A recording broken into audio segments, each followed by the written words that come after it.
بسم الله الرحمن الرحيم الحمد لله وكفى والصلاة والسلام على الحبيب المصطفى صلى الله عليه وعلى آله وسلم تسليما كثيرا رب اشرح لي صدري ويسر لي أمري واحلل عقدة من لساني يفقه قولي إخواني et akhawati, assalamu alaikum wa rahmatullahi wa barakatuh, que la paix d'Allah subhanahu wa ta'ala, sa miséricorde et ses bénédictions soient sur vous, partout dans le monde, paix, miséricorde, bénédiction et tous les plus beaux comportements et les beaux comportements de l'islam et de l'humanité.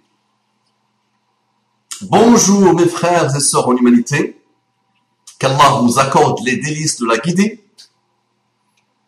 Mes interventions sur cette histoire de tuerie de Toulouse m'ont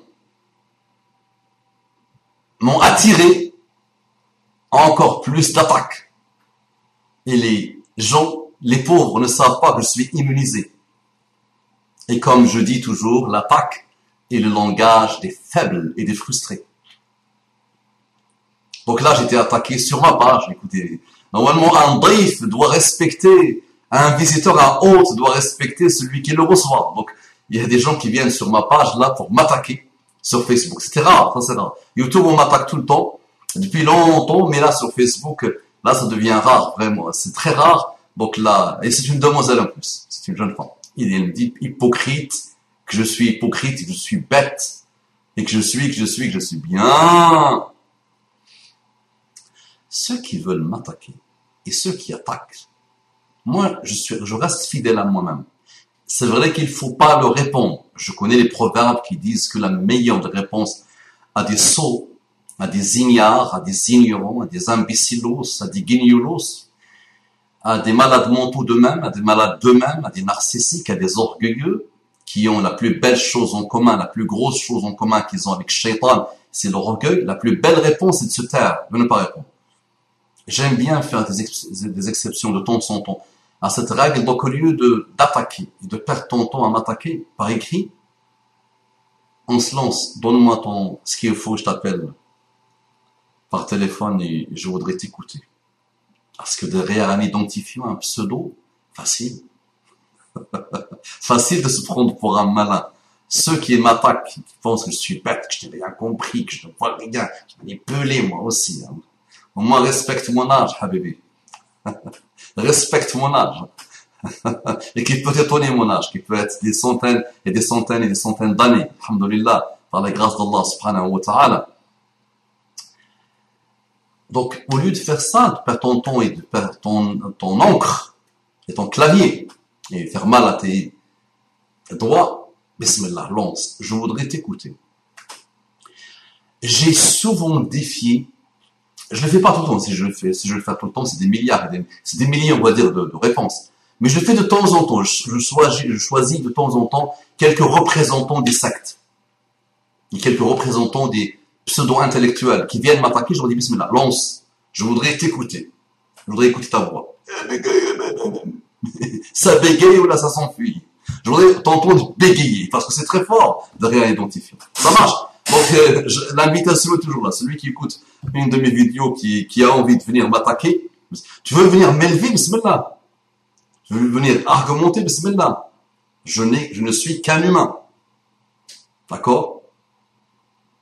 Qui n'est pas exempt d'erreurs, de mauvaises interprétations, de failles. Je ne suis qu'un humain. Alhamdulillah. Et comme j'ai toujours dit, toute œuvre, quelle qu'elle soit, où tu mets 1 milliard ou 2 milliards d'humains, une œuvre, même faite par 2 milliards, 3 milliards ou 200 milliards d'humains, elle comportera toujours des failles et des erreurs.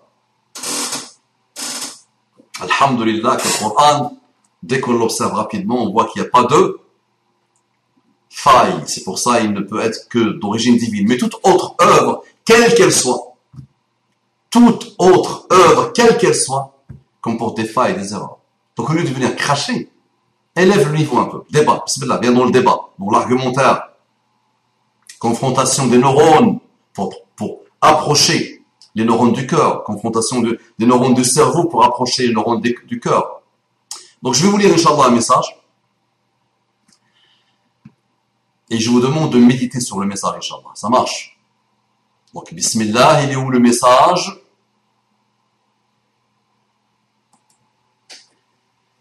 Le message est intitulé « Y'en a marre ». Salam alaikum. Je suis énervé. J'ai envie de m'exprimer. J'ai envie de vider mon sac. J'en ai marre de ces théories de complot. Ah, c'est pas lui, ils l'ont manipulé. Ah, c'est pas lui, c'est les sionistes qui ont fait ça. Purée, grandissez un peu, élevez un peu le débat. Je suis dégoûté et énervé par rapport à certains commentaires sur Internet. Et en plus, il y a des ignares qui ont rendu ce fou un héros. Mon Dieu, ils sont si ignares que ça, qu'ils ouvrent le Coran et qu'ils le comprennent. Ça éviterait de laisser des imbécilités pareilles. Ok, c'est un complot. Allez, ok, c'est un complot. Ceux qui caillassent les bus, c'est un complot. Ceux qui vendent de la drogue, c'est un complot. Ceux qui s'expriment avec des wesh-wesh et des grossièretés, c'est un complot. Ceux qui brûlent des voitures parce que, soi-disant, ils sont au chômage et la France les a oubliés, c'est un complot. Arrêtez avec vos idioties. Réveillez-vous. Faisons le ménage devant nos portes. On a besoin d'une profonde remise en question. On a besoin d'une profonde remise en question. S'il vous plaît, faites une vidéo et lisez ce message.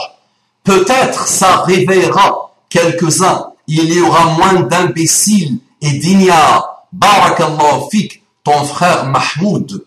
Wa fika barakallahu, akhi al-habib Mahmoud. Je vais vous raconter une anecdote. Si c'était une anecdote, je serais l'homme le plus heureux du monde. C'est une chose que j'ai observée moi-même. J'ai habité à une époque dans une banlieue où ils ont construit de nouveaux bâtiments dans un endroit joli. C'est vraiment de très beaux bâtiments. Et dans ces bâtiments-là, j'ai habité. J'étais l'un des premiers qui avait habité dans ces bâtiments. Une année ou 2 ou 3 années après, les non-éduqués, les gens de la théorie du complot, ceux qui détruisent leur vie et la vie des autres, ont commencé à casser les portes, à casser les cabines téléphoniques de ce nouveau quartier. À chaque fois, ils cassaient les portes, ils brûlaient dans les caves. On trouvait des seringues de drogue, des mégots, des choses mauvaises. Un jour, j'ai commencé à discuter avec eux. Dès le départ, c'est même pas un jour, c'est dès le départ, j'ai commencé à discuter avec eux, subhanallah. Je rentrais d'une province dans laquelle j'avais passé quelques années. Je suis rentré là où habitait ma sœur, dans ces endroits. Et j'avais remarqué, subhanallah, donc j'ai discuté avec les gamins, et à un moment donné, j'étais en train de discuter, il y a un qui part en bas de l'escalier, et il a voulu faire pipi, il a voulu uriner. Il a sorti son matériel pour uriner. Et subhanallah, je lui dis non, tu ne vas pas le faire. Parce qu'on trouvait tout le temps de l'urine en bas de l'immeuble. Et subhanallah, je lui dis, tu ne vas pas le faire. Et il m'a dit, je vais te tuer. Et il m'a dit, je vais te tuer.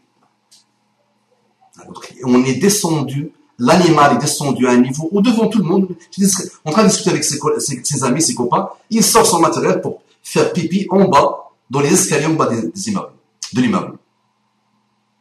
Et oui, à méditer les amis, ça c'est un complot ça. Ça c'est un complot. Qu'Allah nous guide, qu'Allah guide par nous. La hawla wa la quwwata illa billah. Assalamu alaikum wa rahmatullahi wa barakatuh.